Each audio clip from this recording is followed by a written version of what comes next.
السلام علیکم ناظرین، میں ہوں فرزانہ علی اور آپ دیکھ رہے ہیں فرزانہ علی آفیشیل۔ اور سب سے پہلے وہی گزارش کہ اگر اب تک آپ نے میرے چینل کو سبسکرائب نہیں کیا تو کر لیجئے تاکہ میں آپ سے بات کر سکوں۔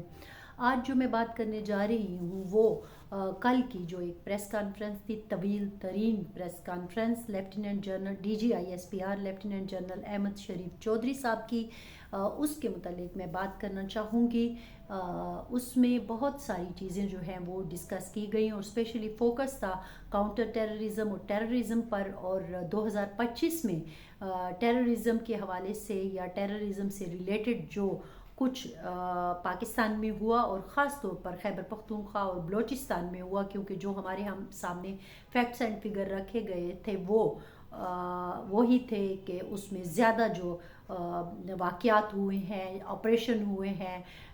کیجویلٹیز ہوئی ہیں، وہ بلوچستان اور پختونخوا میں ہی تھیں۔ کہیں پختونخوا کا جو نمبر تھا وہ زیادہ نظر آ رہا تھا اور کچھ جگہوں پر بلوچستان کا نمبر زیادہ نظر آ رہا تھا، لیکن چونکہ میں پختونخوا سے ہوں تو میں پختونخوا کی بات کروں گی۔ اور یہ آج کی بات نہیں ہے، مجھے یاد ہے کہ جب رجیم چینج ہوا تھا سقوط کابل کے بعد افغانستان میں، تو تب سے ہم یہ بات ڈسکس کر رہے تھے کہ 2000 اور اسپیشلی 2022-23 کے بعد جس تیزی کے ساتھ ٹیررزم اس مٹی پر پھیلا اور خیبر پختونخوا میں پھر سے دہشت گردوں کے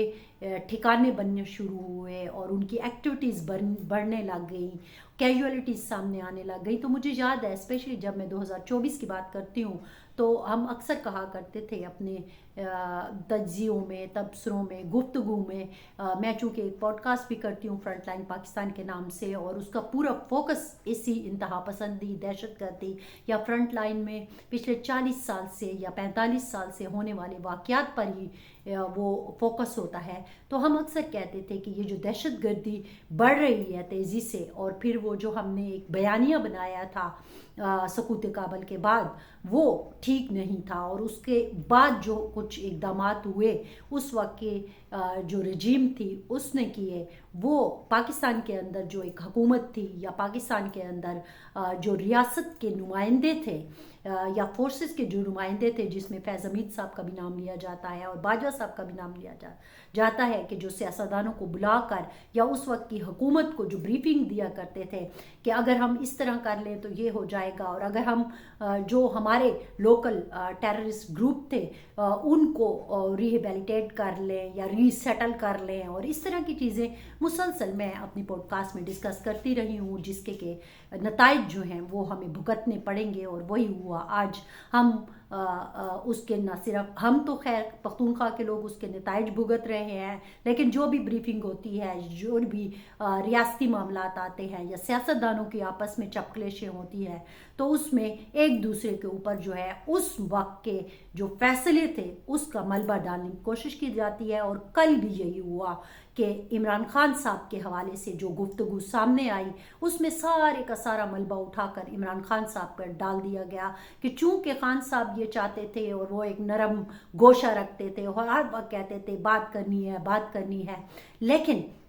جب مختلف اور سیاستدانوں سے ہماری بات ہوتی ہے اور انہوں نے آ کر منظر عام پر کہا کہ باجوہ صاحب اور فیض صاحب کس طرح مختلف سیاستدانوں کو بلا کر، اور کل ایک پروگرام میں خود وزیر دفاع صاحب جو ہے خواجہ آصف صاحب وہ بھی اس چیز کا اقرار کر چکے ہیں کہ یہ دونوں حضرات جو ہے وہ ہمیں بلا کر ہمیں بتایا کرتے تھے کہ جناب جب یہ اس طرح آئیں گے اور شیر و شکر ہو جائیں گے اور گل مل جائیں گے اور پھر سے کہانی جو ہے وہ شروع ہو جائے گی۔ کہانی تو پھر سے شروع ہو گئی، لیکن جس طرح سے شروع ہوئی ہے تو اب وہ آپ سے سنبھل نہیں رہی ہے یا سنبھالی نہیں جا رہی ہے۔ اور کل جو پریس کانفرنس میں ایک جملہ بولا گیا کہ پختونخوا کے ساتھی آئے ہیں اور وہ سوچتے تو ہوں گے کہ یہ کیا ہو رہا ہے یا یہ کیوں ہو رہا ہے۔ جناب ہم صرف سوچتے نہیں ہیں، ہم سوال بھی اٹھاتے ہیں۔ ہم تو یہ بھی سوچتے ہیں کہ آج جو سارا کچھ ہو رہا ہے یہ کس کا پیدا کرتا ہے، ہمیں پتہ ہے، ہم صرف سوچتے نہیں ہیں، ہم وہ سوال بھی اٹھاتے ہیں کہ 40-45 سال سے جو آپ نے ہماری سرزمین کے اوپر ایک بین الاقوامی طاقتوں کی سپر پاورز کی جنگ لڑی ہے، اور یہاں پر جو آپ نے ایک جہاد کے گیت گائے، جہاد کے ترانے بجائے گئے، جس طرح لوگوں کی ذہن سازی کی گئی، وہ کس نے کی؟ وہ ریاست نے ہی کی۔ سارے جہان سے جو دہشت گرد تھے وہ یہاں پر لائے گئے اور ان کو مجاہدین بنایا گیا۔ جن علاقوں کی آج آپ مثالیں دیتے ہیں، وہ چاہے نارتھ وزیرستان ہو، ساؤتھ وزیرستان ہو، یا خیبر پختونخوا کے یہ ساؤتھ کے علاقے ہوں، یا پورے کے پورے یہ جو قبائلی پٹی جو زم اضلاع ہیں، وہاں پہ جب ان کو بسایا گیا، انٹرنیشنل جو ٹیررسٹ گروپ تھے ان کے لوگوں کو وہاں پہ لایا گیا، جو ایک گیم شروع کی گئی، اس کا یہ نتیجہ ہے۔ ہم سوچتے ہیں، یقیناً ہم سوچتے ہیں کہ ہماری مٹی کو کیوں چنا گیا؟ ظاہر ہے ہماری مٹی کو اسی لیے چنا گیا کہ یہ ایک آپ کے لیے بیٹل فیلڈ تھا، اور یہاں پر آپ نے کھاد تیار کرنی تھی، اور آپ نے مہاجر سے مجاہد تک کا وہ جو سفر طے کیا۔ اور کل ایک عجیب سا جملہ مجھے جو لگا، وہ قبضہ گروپ کا، تو مجھے وہ وقت یاد آ گیا کہ 2021 میں جب سقوط کابل ہو رہا تھا، رجیم چینج ہو رہا تھا، تو یہ طاقتیں تمہاری اور خدا ہمارا، اور اب اس کے بعد یہاں قبضہ گروپ۔ تو یہ جو ایک چینج آیا ہے آپ کے بیانیے میں، اس چینج میں آپ نے تو صرف لفظ بدلے ہیں، ہماری تو پوری زندگی بدل گئی ہے۔ آج ہم جو سوچتے ہیں وہ اپنے سوالوں کی شکل میں، جیسے کہ میں نے کہا، ہم رکھتے بھی ہیں۔ کل بھی مجھے کہا گیا کہ آپ کیا سوال کرنا چاہتی تھی؟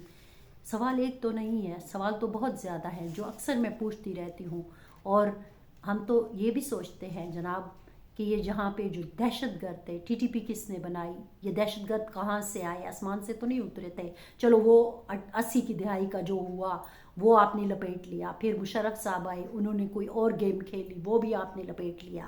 پھر اس کے بعد یہ رجیم چینج کے بعد کے جو حالات آئے، اس دوران ٹی ٹی پی بنی۔ ہم تو یہ بھی سوچتے ہیں کہ ایک لفٹ آپریٹر جو ہے وہ فضل اللہ کیسے طالبان کمانڈر بن جاتا ہے۔ ہم تو یہ بھی سوچتے ہیں کہ قلعہ بالا حصار کے سامنے جرابے بیچنے والا کیسے طالبان کا کمانڈر بن جاتا ہے۔ ہم تو یہ بھی سوچتے ہیں کہ ایک ٹرک ڈرائیور منگل باغ وہ کیسے طالبان کمانڈر بن جاتا ہے۔ اور پھر ہم تک یہ بھی خبریں پہنچتی تھیں جب اس زمانے میں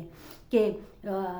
بیت اللہ مسعود تک بھی پہنچ گئے تھے، فضل اللہ تک بھی پہنچ گئے تھے، اس کو گرفتار کرنے لگے تھے، لیکن پھر سے گرفتار نہیں ہوا، غائب ہو گیا۔ ہم تو یہ بھی سوچتے ہیں کہ جتنے بھی بڑے ٹیررسٹ تھے، وانٹیڈ تھے، یہ ہیڈز تھے ٹی ٹی پی کے، ان کو ہم کیوں نہیں مار سکے؟ ان کو ڈرون کے ذریعے امریکہ نے ہی کیسے مارا؟ ہم تو یہ بھی سوچتے ہیں کہ جب ضرب عضب ہو رہا تھا تو سارے کے سارے ٹیررسٹ بھاگ گئے، اور پھر اس کے بعد آپریشن ہوا اور عام آدمی کو نقل مکانی کرنی پڑی۔ ہم تو یہ بھی، میں صرف نہیں سوچتی، آپ نے کہا نا کہ پختونخوا کے لوگ، پختونخوا کی تو ایک ماں بھی سوچتی ہے جس نے مجھ سے سوال کیا۔ وہ بوڑھی عورت آج بھی مجھے نہیں بھولتی، جو ضرب عضب کے وقت میں جب بقا خیل میں رپورٹنگ کر رہی تھی تو اس نے میرا ہاتھ اپنے ہاتھ میں پکڑ کر مجھ سے پوچھا کہ بیٹا، جب 80 کی دہائی میں آپ مجاہدین لا رہے تھے، وہ اللہ کے نیک بندے جنہوں نے سپر پاور کو، سر کافر کو شکست دینی تھی، ان کو جب آپ یہاں پہ بسا رہے تھے تو آپ ہمیں کہہ رہے تھے کہ یہ اللہ کے مجاہد ہیں، آپ نے ان کے ساتھ ویسا ہی رویہ رکھنا ہے جیسے کہ اللہ کے مجاہد کے ساتھ رکھا جاتا ہے، کیونکہ یہ آپ کو کفر سے بچانے آئے ہیں۔ اور پھر ان کے ساتھ ہم نے اپنی بیٹیوں کی شادی کی، ہمارے بچوں کے بیاہ ہوئے ایک دوسرے کے ساتھ، اب ہمارے پوتے اور نواسے ہیں، تو آپ کا بیانیہ چینج ہو گیا اور وہ دہشت گرد بن گئے۔ تو اللہ کے مجاہد دہشت گرد کیسے بن گئے؟ تو یہ ایک ماں، بوڑھی ماں بھی سوچتی ہے کہ یہ کیا ہوا ہے۔ اور پھر اس زمانے میں وہ مہاجر ٹو مجاہد کا یہ جو قصہ اور ڈرامہ چلا تھا، اس میں ہمارے بچوں کو بے سے بندوق، ٹے سے ٹوپک، شین سے شہید پڑھایا جاتا ہے۔ سندھ اور بلوچستان اور پنجاب میں کچھ اور پڑھایا جاتا ہے، خاص طور پر سندھ اور پنجاب میں کچھ اور پڑھایا جاتا ہے۔ کل جب بریفنگ کے دوران وزیر اعلیٰ پنجاب، وزیر اعلیٰ سندھ کے بیانات چلائے گئے ٹیررزم کے حوالے سے، جنگ کے حوالے سے، وہ بڑے پازیٹیو اور ریاست کے بیانیے کے ساتھ لگتے بیانیے پر مشتمل بیانات تھے۔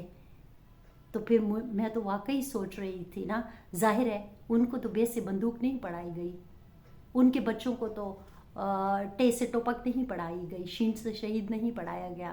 ان کو تو بے سے بکری ہی پڑھایا گیا تھا نا۔ تو پھر ظاہر ہے یہی ہونا تھا۔ آج ہمارے وزیر اعلیٰ خیبر پختونخوا نے یونیورسٹی میں جب خطاب کیا تو انہوں نے بھی یہی چیزیں اٹھائی ہیں، کیونکہ وزیر اعلیٰ خیبر پختونخوا آپ کو میں یہاں پہ ضرور کہوں گی کہ تحریک انصاف کی سیاست پر سب سے زیادہ تنقید ہم کرتے ہیں کہ انہوں نے کیوں اس جال میں پھنس گئے جو انہیں کہا گیا، اور وہ پھنس گئے۔ بہت سارے نام بھی آتے ہیں کہ انہوں نے اس وقت کہا کہ ہمیں یہ چیز نہیں کرنی چاہیے، لیکن بہرحال عمران خان صاحب کے بھی کئی بیانات ایسے ہیں جو بیس بنتے ہیں ان ساری چیزوں کے۔ لیکن آج وزیر اعلیٰ کہہ رہا ہے کہ انہوں نے بھی یہی بات کی ہے کہ اب ہمارے ہاں بے سے بندوق نہیں پڑھائی جائے گی۔ انہوں نے آج اپنی تقریر میں کل کی بریفنگ کا جواب دیتے ہوئے کہا کہ 14 سال سے ہمارے پختونخوا کے لوگ در بدر ہیں۔ ہم نے 2 دن کے نوٹس پر اپنا گھر پاکستان کی خاطر چھوڑا، وہاں پہ آپریشن ہوا، میں خود آفریدی ہوں، وزیر اعلیٰ صاحب کہہ رہے ہیں، اور میں گواہ ہوں کہ ملٹری آپریشن سے قبل ہم نے کبھی بھیک نہیں مانگی تھی، لیکن جب آفریدی قوم کے تمام مرد آپریشن کی نظر ہو گئے تو آج ہماری عورتیں بھیک مانگ رہی ہیں۔ یہاں آپریشن کے نام پر جو کچھ ہوا اس سے دہشت گردی کا خاتمہ نہیں ہوا۔ وہ کہہ رہے ہیں کہ دہشت گردی کا اس سے خاتمہ نہیں ہوا، بلکہ پھر وہی دہشت گردی آ کے یہاں دوبارہ پنپنا شروع ہو گئی۔ انہوں نے یہ بھی کہا کہ یہاں ایک جو سچویشن بنائی گئی جس کی میں نے بھی مثال دی ہے، وہ انہوں نے بھی اس کی مثال دی ہے اور کہا ہے کہ اچھا نہیں لگتا کہ ہمیں صرف بے سے بندوق پڑھائی جائے۔ یہ وزیر اعلیٰ خیبر پختونخوا یونیورسٹی میں خطاب کرتے ہوئے فرما رہے ہیں کہ مجھے اچھا نہیں لگتا کہ ہمیں بے سے صرف بندوق کا ہی بتایا جائے، اب کاف سے قلم ہوگا۔ تو جب ایک وزیر اعلیٰ بے سے بندوق سے ہٹ کر کاف سے قلم کی بات کر رہا ہے تو اس کا مطلب ہے وہ تو ٹیررزم ختم کرنے کی بات کر رہا ہے، لیکن ایسا ہوتا نہیں ہے۔ پھر مجھے یاد آ گیا کہ ہمیں کہا کہ پختونخوا کے لوگ کیا سوچتے ہیں۔ پختونخوا کے لوگ تو یہ بھی سوچتے ہیں نا کہ دہشت گردی یہاں پہ ہو رہی ہے، لیکن پنجاب کی سرحد کے اوپر، پختونخوا اور پنجاب کی جو مشترکہ سرحد ہے اس کے اوپر ڈرون سے بچاؤ کے لیے جو نیٹ لگایا جا رہا ہے، ڈرون پروٹیکشن نیٹ، وہ وہاں پہ کیوں لگایا جا رہا ہے؟ پختونخوا کے لوگ تو یہ بھی سوچتے ہیں کہ ہم جس آگ میں جل رہے ہیں کہ یہ آگ یہیں پہ لگی رہے۔ وہ کواد کاپٹر جن کے بارے میں کل بھی بتایا گیا کہ کواد کاپٹر دہشت گرد استعمال کر رہے ہیں، اور ان کواد کاپٹروں کے استعمال کے دوران جو گولے ہیں وہ کبھی اسکول کی عمارت پر گر رہے ہیں تو کبھی گراؤنڈ پر گر رہے ہیں جس سے بچے زخمی ہو رہے ہیں، یا پھر راستے میں کہیں پر گر رہے ہیں یا گھروں پر گر رہے ہیں۔ تو کہا گیا کہ یہ سارا کولیٹرل ڈیمیج جو ہے یہ ان کواد کاپٹر کی وجہ سے ہو رہا ہے، اور وہ کواد کاپٹر پنجاب نہ جائیں اس کے لیے وہاں پہ سرحد کے اوپر پروٹیکشن نیٹ لگائی جا رہی ہے۔ اور پختونخوا میں کیا ہو رہا ہے؟ پختونخوا میں یہ ہو رہا ہے کہ کئی آپریشن ہوئے، 20 سے زیادہ تو بڑے آپریشن ہوئے جن کے ہم خود گواہ ہیں، جو ہم نے کور بھی کیے، لیکن ابھی بھی پختون سرزمین پر رہنے والے لوگ یہ کہہ رہے ہیں کہ مسئلہ آپریشن کے ہونے یا نہ ہونے کا نہیں ہے، مسئلہ یہ ہے کہ دہشت گردی ختم کیوں نہیں ہو رہی ہے، اور اس کی بنیادی وجہ کچھ پالیسیز ہیں۔ آبجیکشن یہاں آ جاتا ہے کہ کچھ پالیسیز ہیں جن کی وجہ سے وہ دہشت گردی اس مٹی سے ختم نہیں ہو رہی ہے، اور جب تک آپ ان پالیسیز کو چینج نہیں کریں گے، بدلیں گے نہیں، تب تک یہ سلسلہ ایسے ہی رہے گا۔ اور آپ یقین کریں، میں بھی جو ریٹائرڈ جرنیل ہیں، ریٹائرڈ بیوروکریٹ ہیں، سیاستدان ہیں، جو بزرگ سیاستدان ہیں، جو حکومتوں کا حصہ رہے، ایون کہ ایک سابق وزیر اعظم سے بھی میں نے ان کے ساتھ براڈ کاسٹ کیا، سب ایک نوجوان ہے جس نے اسی دوران پرورش پائی ہے اور وہ بڑا ہوا، ایک سنگر ہے، ایک آرٹسٹ ہے جو کہ اس سارے ماحول میں آرٹ کو پروان چڑھانے کی کوشش کرتا رہا۔ کس سے میں نے بات نہیں کی، کس سے میں نے انٹرویو نہیں کیا، لیکن ہر وقت بات یہیں آ کے کھڑی ہو جاتی تھی کہ یہ جو ماحول بنایا گیا اس میں جو ہماری نسلیں پروان چڑھی ہیں ان کو ایک دم سے ایسے نہیں ہو سکتا کہ آپ بٹن دبائیں اور کہیں کہ یہ طاقتیں تمہاری اور خدا ہمارا، اور پھر آپ کہیں کہ قبضہ گروپ۔ یہ بیانیہ ایسے نہیں بدلتا، اس بیانیے کو بدلنے کے لیے کچھ سنسیئر کوششیں کرنی پڑتی ہے، پریکٹیکلی وہ چیز دکھانی پڑتی ہے، پریکٹیکلی اسٹیک ہولڈر کو ساتھ لے کے چلنا پڑتا ہے۔ آپ کے یہ فرد واحد کے فیصلے واقعی نہیں ہو سکتے۔ یہاں تو جو خود کل میں سن رہی تھی کہ ایک پروگرام میں ہمارے موجودہ وزیر دفاع یہ کہتے ہوئے نظر آئے کہ باجوہ صاحب اور فیض صاحب ہمیں بریفنگز دیا کرتے تھے کہ یہاں یہ ہوگا، تو وہاں جب ٹی ٹی پی کو لانے کی بات ہو رہی تھی، ری سیٹلمنٹ کی بات ہو رہی تھی، وہ کنونس کرنے کی کوشش کر رہے تھے، وہی ادارہ، وہی فورسز۔ پالیسی بدل گئی ہے، تو اب اگر ان کی سنتے اس وقت، ان کی سنی تو بھی مجرم، اب ان کی سنیں یا نہ سنیں، پوچھیں ان سے، سوال اٹھائیں کہ بھئی وہ جب کہہ رہے تھے تو اس وقت کیا تھا اور اب کیا ہے، کیا حالات، ایسے کیا پلٹا کھایا ہے کہ اس طرح سے چیزیں ہو رہی ہیں۔ اس وقت جب ہم کہہ رہے تھے یہ غلط ہو رہا ہے تو ہمیں غلط کہا گیا، ابھی ہم جب کہتے ہیں کہ اسٹیک ہولڈر کو ساتھ لے کے چلیں تو بھی ہمیں غلط کہا جاتا ہے۔ تو پختونخوا کے لوگ تو سوچتے ہیں نا کہ ہر وقت ہم ہی غلط کیوں ہوتے ہیں۔ آپ پالیسی بنائیں کہ چلیں ہم سارے جہان کی جنگ یہاں سے لڑیں گے اور ہمیں کہیں کہ آپ خاموش ہو جائیں۔ اب آپ پالیسی بنائیں کہ پڑوس والے جو ہیں وہ ہمارے دشمن ہیں، ہم نے ان کو سبق سکھانا ہے، سکھائیے سبق اپنے دشمن کو، بالکل اپنے سبق سکھائیے اس دشمن کو جو ہمارے بچوں کو مارتا ہے، سکھائیے اس دشمن کو سبق جو ہمارے لوگوں کا خون بہاتا ہے، لیکن اس بیانیے میں سارے سٹیک ہولڈر کو ساتھ لے کے چلیے اور ذرا ہمیں یقین دلائیے کہ اگلے 2 سالوں میں پھر آپ واپس نہیں آئیں گے، پھر آپ نہیں کہیں گے کہ یہ مجاہد ہیں، یہ اللہ کے بندے ہیں، ان کو کافروں سے لڑنے کے لیے بھیجا گیا ہے۔ کیونکہ جو اس وقت ایک انٹرنیشنل سچویشن چینج ہو رہی ہے، اس میں مسائل تو پھر بھی یہاں پہ آنے ہیں، پھر وہی پڑوس میں طاقتیں ایک دوسرے سے گتھم گتھا ہے۔ مشرق وسطیٰ کا قصہ بھی آپ کے سامنے ہے، ادھر ایران کا معاملہ بھی ہمارے سامنے ہے، تو پھر کیا ہوگا اگر پھر سے آپ کا بیانیہ بدل گیا؟ پھر ہم اس نسل کو کیا سمجھائیں گے اور جین زی کو کیا سمجھائیں گے؟ یہ وہ ساری چیزیں ہیں کہ بہت سچویشن جو ہے وہ ایسی نہیں ہے کہ آپ کہیں ہاں تو ہم کہیں ہاں، آپ کہیں نہ تو ہم کہیں نہ۔ اسٹیک ہولڈر کو ساتھ لے کے چلنا ہوگا۔ آپریشن کے کوئی خلاف نہیں ہے، دہشت گردوں کے خلاف ہونے والے آپریشن کی کوئی خلاف نہیں ہے، لیکن آپریشن ہو کیسے رہا ہے، کس کے خلاف ہو رہا ہے اور بار بار آپریشن کی ضرورت کیوں محسوس ہو رہی ہے، یہ وہ باتیں ہیں جو لوگ جاننا اور سننا چاہتے ہیں۔ تو ان سوالوں کے جواب دیجئے، اسٹیک ہولڈر کو اعتماد میں لیجئے اور مانیے کہ جو ماضی کی غلطیاں ہوئی ہیں وہ دوبارہ نہیں ہوں گی۔ تو پھر دیکھیے گا لوگ کیا،